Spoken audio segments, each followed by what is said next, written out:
Le chat magique.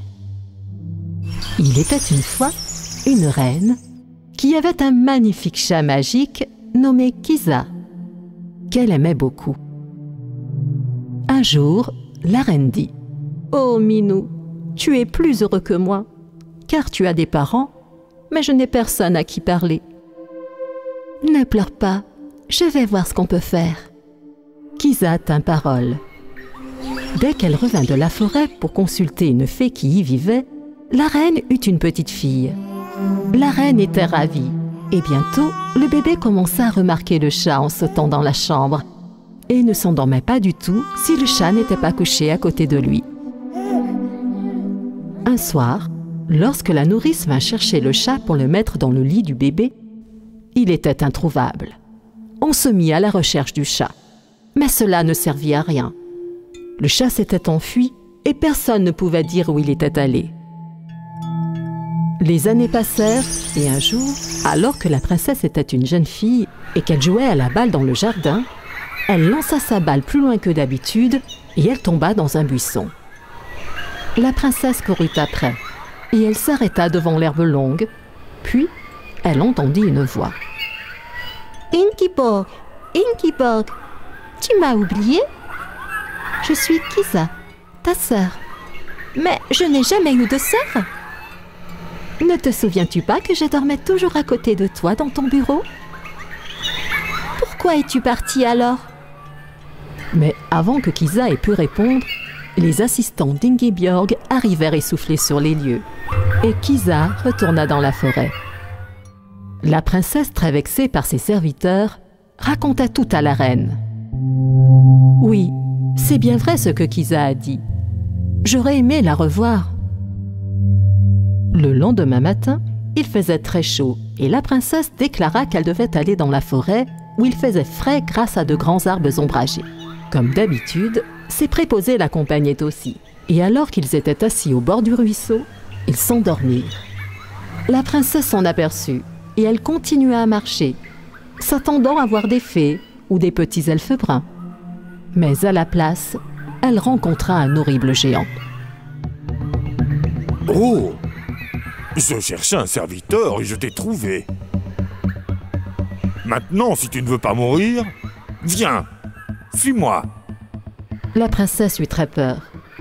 Mais comme il ne servait à rien de désobéir au géant, elle marcha tranquillement derrière. Ils firent un long chemin et Ingiborg se sentit épuisée et se mit à pleurer. Puis, se retournant, le géant dit « Je n'aime pas les serviteurs qui font des bruits désagréables. Si tu veux pleurer, je vais te donner une raison de pleurer. » Il tira une hache de sa ceinture, coupa le précieux bracelet de cheville de ses pieds, entièrement en or et garni de pierres précieuses, et le mit dans sa poche. Puis, il s'en alla en la laissant seule. La pauvre Ingiborg était assise sur l'herbe. Le soleil était encore haut dans les cieux, quand elle entendit le bruit des roues. « Aidez-moi, s'il vous plaît! J'arrive !» En un instant, un chariot se fraya un chemin à travers les arbres, conduit par Kisa, qui se servait de sa queue comme d'un fouet. Kisa aperçut Ingiborg assise là. Elle sauta à terre et ramena Ingiborg dans sa petite cabane. Lorsqu'elles arrivèrent enfin, Ingiborg était épuisée. Elle but un peu de lait et se laissa tomber sur les coussins. « Tu peux aller dormir maintenant. Je reviendrai tout à l'heure. » Puis, Kisa monta dans la charrette et se dirigea directement vers la grotte du géant.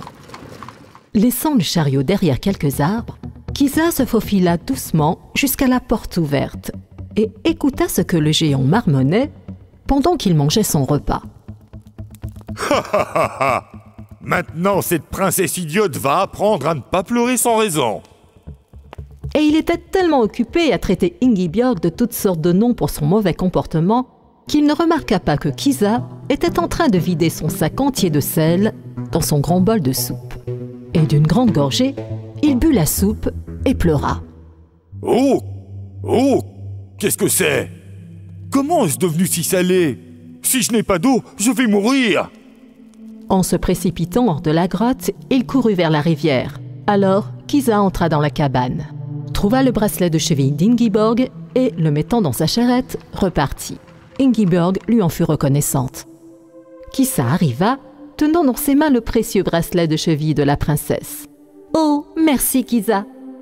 Ce bracelet de cheville m'est très cher et tu l'as trouvé. Je te remercie beaucoup. Demain, je te ramènerai chez toi. » Et c'est ce qu'elle fit. Et quand Kisa conduisit le chariot jusqu'à la porte du palais, et que le roi et la reine virent leur fille perdue assise à côté d'elle, ils demandèrent à Kisa ce qu'elle souhaitait comme récompense. « Nous en reparlerons plus tard. » Elle fit sa plus belle référence et fit demi-tour. La princesse était très malheureuse quand Kisa la quitta. Elle ne voulait ni manger, ni boire.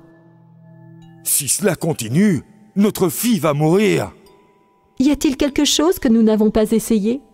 Nous n'avons pas essayé le mariage.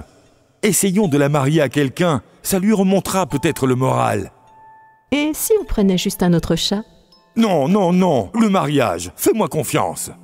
Et bientôt, le roi invita tous les princes des royaumes voisins et fit choisir à la princesse un mari parmi eux. Finalement, elle choisit un jeune prince. Le roi et la reine furent très heureux et ils donnèrent l'ordre de préparer un splendide festin. Quand le mariage fut terminé, Kisa apparut soudainement. « Je suis venue réclamer ma récompense. Laissez-moi dormir pour cette nuit au pied du lit de la princesse. » Et c'est tout? C'est suffisant. Et quand le matin se leva, ce n'était pas un chat qui était couché au pied du lit de la princesse, mais une autre belle princesse. J'étais enchantée par une fée malveillante. Je ne pouvais pas me libérer avant d'avoir fait une bonne action.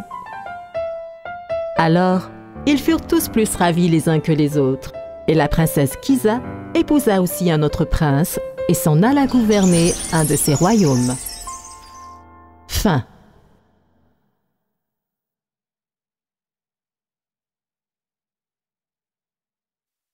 If you enjoyed this story, please like and subscribe our channel and press the bell icon to get future updates.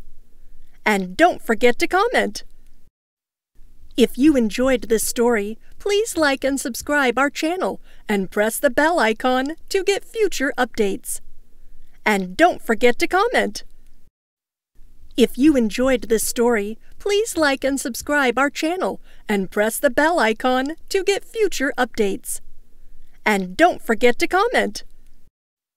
If you enjoyed this story, please like and subscribe our channel and press the bell icon to get future updates. And don't forget to comment.